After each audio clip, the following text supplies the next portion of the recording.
Adjacent angle क्या होता है? देखो मैंने बताया था कि इसमें क्या होनी चाहिए कि एक कोई भी कॉमन एंगल होना चाहिए, कॉमन वर्टेक्स क्या होनी चाहिए? कॉमन वर्टेक्स, और एक कॉमन कॉर्ड होनी चाहिए। कॉमन क्या होनी चाहिए? कॉर्ड।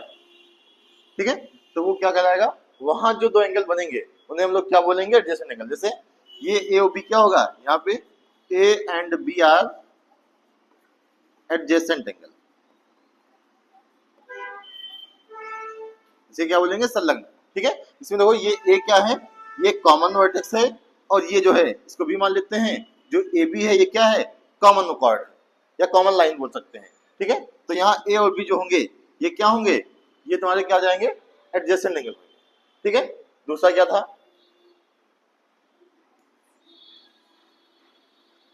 Linear pair.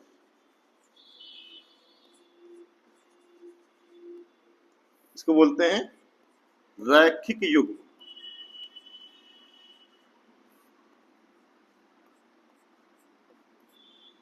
ठीक है, लीनियर पेयर। लीनियर पेयर क्या होता है? जैसे कोई एक लाइन है, अब सबको पता है जो लाइन होता है वो इसका क्या बोलते हैं? यहाँ जो एंगल बनता है वो एंगल कितने डिग्री का होता है? 180 डिग्री का होता है। मैंने बताया था ये क्या होता है, इसे हम लोग क्या बोलते हैं? 180 डिग्री का एंगल होगा।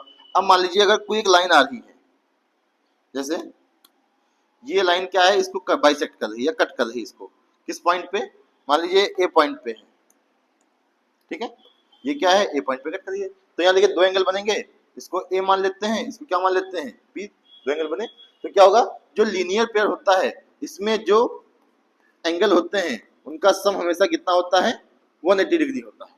जो एडजेसेंट एंगल होते हैं, ये ए और बी दोनों क्या है? एडजेसेंट एंगल है, तो इनका जो सम होगा ये कितना होगा? हमेशा 180 डिग्री होगा। अगर ये 60 होगा तो ये कितना होगा? 120 होगा। अगर ये 45 होगा तो ये कितना होगा? 135 होगा। तो ऐसे दो एंगल जिनका सम क्या होगा? ये 180 डिग्री होगा, उसे हम लोग क्या बोलते हैं? लीनियर पेयर बोलते हैं। तीसरा कॉम्प्लीमेंट्री एंगल। ठीक है, कॉम्प्लीमेंट्री एंगल क्या होता है?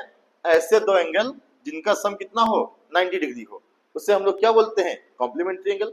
जैसे अगर x का कॉम्प्लीमेंट्री एंगल पूछे तो कितना होगा? 90 माइनस x होगा। ऐसे ही 30 का 60, क्योंकि इन दोनों का सम कितना हो रहा है? 90 हो रहा है। 45 जो होता है ये खुद का कॉम्प्लीमेंट्री एंगल होता है। ठीक है, क्योंकि 45 का कॉम्प्लीमेंट्री एंगल कितना होगा? 45 होगा। ऐसे ही अगर मान लो कोई पूछ ले 51, इसका कॉम्प्लीमेंट्री एंगल कितना होगा? कितना हो जाएगा? 39 होगा। ठीक है, तो ये क्या होगा? कॉम्प्लीमेंट्री एंगल, ऐसे एंगल जिनका सम कितना हो? 90 हो, उसे हम लोग क्या बोलते हैं? कॉम्प्लीमेंट्री एंगल बोलते हैं। सप्लीमेंट्री एंगल क्या होता है? ऐसे दो एंगल जिनका सम कितना हो? 180 डिग्री हो, उसे हम लोग क्या बोलेंगे? सप्लीमेंट्री एंगल बोलेंगे। जैसे अगर x का कोई पूछ ले कितना होगा, तो 180 माइनस एक्स होगा सप्लीमेंट्री एंगल। ठीक है, ऐसे ही 113 का कितना होगा? 67 होगा। 90 का कितना होगा? जो 90 होता है ये खुद का सप्लीमेंट्री एंगल होता है, इटसेल्फ का। 90 का कितना होगा? 90 होगा। अगर ऐसे ही कोई पूछ ले कि 87 का कॉम्प्लीमेंट्री एंगल कितना होगा, कितना हो जाएगा? 93 हो जाएगा, क्योंकि इन दोनों का सम कितना होगा? 180 डिग्री होगा। तो ऐसे कोई भी दो एंगल जिनका सम कितना हो? 180 डिग्री होंगे, वो क्या कहलाएंगे? कॉम्प्लीमेंट सप्लीमेंट्री एंगल कहलाएंगे। ठीक है, अब इसके बाद कुछ और बात करते हैं। अगला एंगल है जैसे वर्टिकली अपोजिट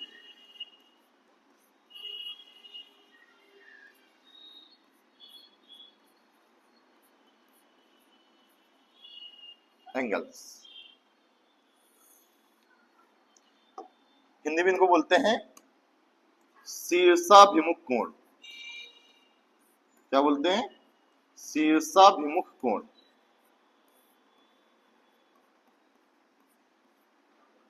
ठीक है, ये कैसे बनता है? अगर कोई भी दो लाइन, मान लीजिए कि ये लाइन है, एक ये लाइन, किसी एक पॉइंट पे कट करती है। इस पॉइंट को हम लोगों ने क्या बताया था? ठीक है, जिस पॉइंट पे कट करती है, मान लीजिए वो पॉइंट है, तो यहाँ कितने एंगल बनेंगे? 4 एंगल। एक एंगल ये बनेगा, ए होगा, ये एंगल क्या होगा? बी होगा, ये एंगल क्या होगा? सी होगा, ये एंगल क्या होगा? डी होगा। ठीक है, ये 4 एंगल बनेंगे। तो तो जो अपोजिट एंगल होते हैं जैसे एंगल ए एंड बी, ये क्या होंगे, जो अपोजिट एंगल होंगे A and B, C and D, ये क्या कहलाएंगे, वर्टिकली अपोजिट एंगल कहलाएंगे। क्या कहलाएंगे, वर्टिकली अपोजिट एंगल। ठीक है, जो अपोजिट एंगल होंगे ए और बी, सी और डी, इन एंगल को हम लोग क्या बोलेंगे, वर्टिकली अपोजिट एंगल। ठीक है, जो वर्टिकली अपोजिट एंगल होते हैं ये हमेशा क्या होते हैं, इक्वल होते हैं। जो एंगल ए है ये किसके बराबर होगा, बी के बराबर होगा। जो एंगल सी है ये किसके बराबर होगा, डी के बराबर होगा। ठीक है, तो ये हमेशा क्या होंगे, जो वर्टिकली अपोजिट एंगल होते हैं ये हमेशा बराबर होते हैं। एंगल ए किसके बराबर होगा, बी के, सी किसके बराबर होगा, डी के बराबर। ठीक है, अगला देखते हैं। इसके बाद दो तीन एंगल और की बात करते हैं। जैसे मान लीजिए अगर दो तीन लाइन खींच लेते हैं, पैरेलल लाइंस। ठीक है, देखो 4 लाइंस है, ये पैरेलल है। अगर मैंने बताया था इनको एक ट्रांसवर्सल लाइन कट कर रही है, इस लाइन को हम लोग क्या बोलते हैं, ट्रांसवर्सल लाइन।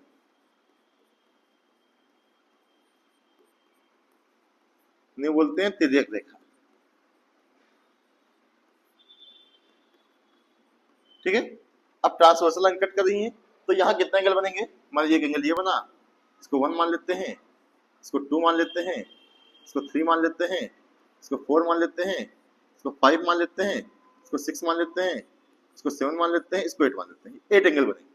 ठीक है, तो यहाँ देखिए जो angle 1, angle 3, angle 5, angle 7, angle 1,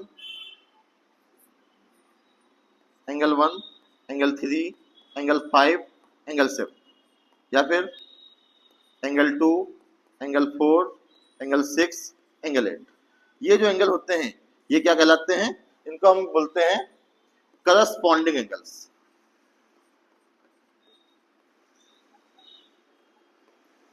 angles Hindi में इसको बोलते हैं संगत कोण। ठीक है, क्या बोलते हैं, करस्पॉन्डिंग एंगल। जैसे 1 किसका, 3, 5, 7, ये सारे क्या होंगे, करस्पॉन्डिंग एंगल होंगे। 2, 4, 6, 8 ये क्या होंगे, करस्पॉन्डिंग एंगल होंगे।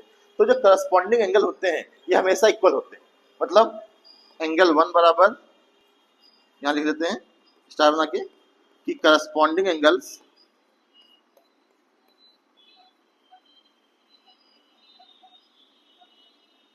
आर इक्वल, ऑलवेज इक्वल, हमेशा क्या होते हैं, बराबर होते हैं। तो angle 1 equal angle 3 equal angle 5 equal angle 7, ये बराबर होंगे। Angle 2 equal angle 4, angle 6 equal angle 8, ये सारे एंगल क्या होंगे, बराबर होंगे। ठीक है, जो करस्पॉन्डिंग एंगल होंगे बराबर होंगे। अब अगर आगे बात करें, जैसे यहाँ